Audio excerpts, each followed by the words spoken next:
Assalamualaikum warahmatullahi wabarakatuh. Perkenalkan, nama saya Almar Atus Solihah Putri Ramadhani atau biasa dipanggil dengan Alma. Saya mahasiswa keperawatan Universitas Muhammadiyah Riau.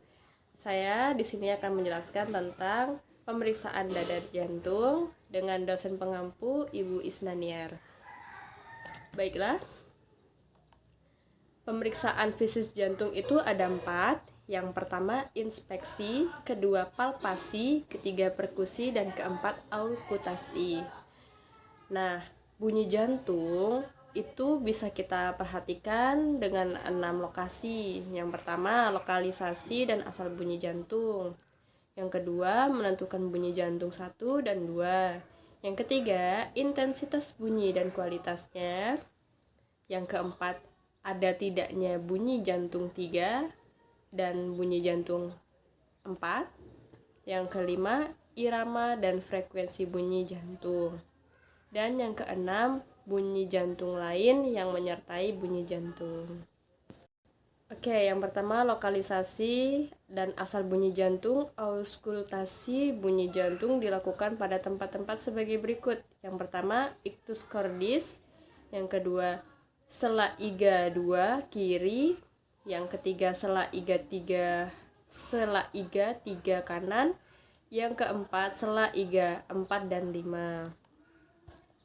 Yang kedua menentukan bunyi jantung 1 dan 2. Pada orang sehat dapat didengar 2 macam bunyi jantung. Nah, yang pertama itu bunyi jantung pertama ditimbulkan oleh penutupan katup-katup mitral dan trikuspidal. Bunyi ini adalah tanda mulainya fase sistol ventrikel. Yang kedua, bunyi jantung 2 ditimbulkan oleh penutupan katup-katup aorta dan pulmonal dan tanda dimulainya fase diastol ventrikel. Intensitas dan kualitas bunyi itu terdiri dari 2. Yang pertama adalah tebalnya dinding dada, yang kedua adanya cairan dalam rongga perikard.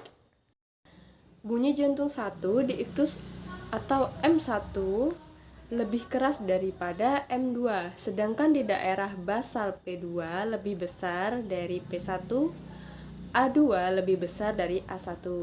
Hal ini karena M1 adalah merupakan bunyi jantung akibat penutupan mitral secara langsung. M2 adalah penutupan katup aorta dan pulmonal yang dirambatkan. P1 adalah bunyi M1 yang dirambatkan. P2 adalah bunyi jantung akibat penutupan katup pulmonal secara langsung. A1 adalah penutupan mitral yang dirambatkan. A2 adalah penutupan katup aorta secara langsung. A2 lebih besar daripada A1.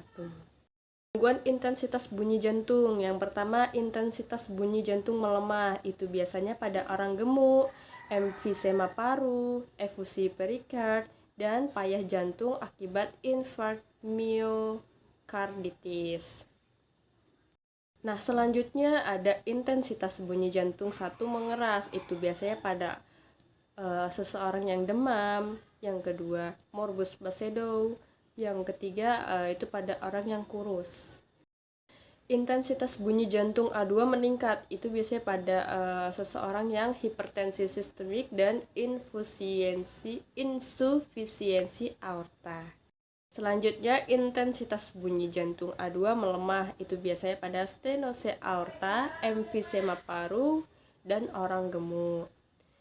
Nah, selanjutnya lagi ada intensitas P2 mengeras, itu biasanya pada yang pertama atrial septal defect atau ASD, yang kedua ventricular septal defect atau VSD, yang ketiga patent ductus arteriosus atau PDA, yang keempat hipertensi pulmonar. Selanjutnya intensitas P2 menurun, itu biasanya pada stenose pulmonal dan tetralogi Fallot. Biasanya P2-nya menghilang.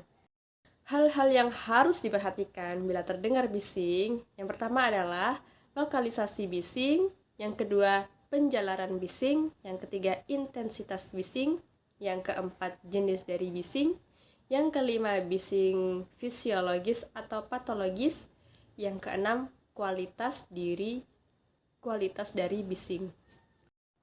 Gesekan perikard merupakan gesekan yang timbul akibat gesekan antara perikard visceral dan parietal yang keduanya menebal atau permukaannya kasar akibat proses peradangan atau perikarditis fibrinosa.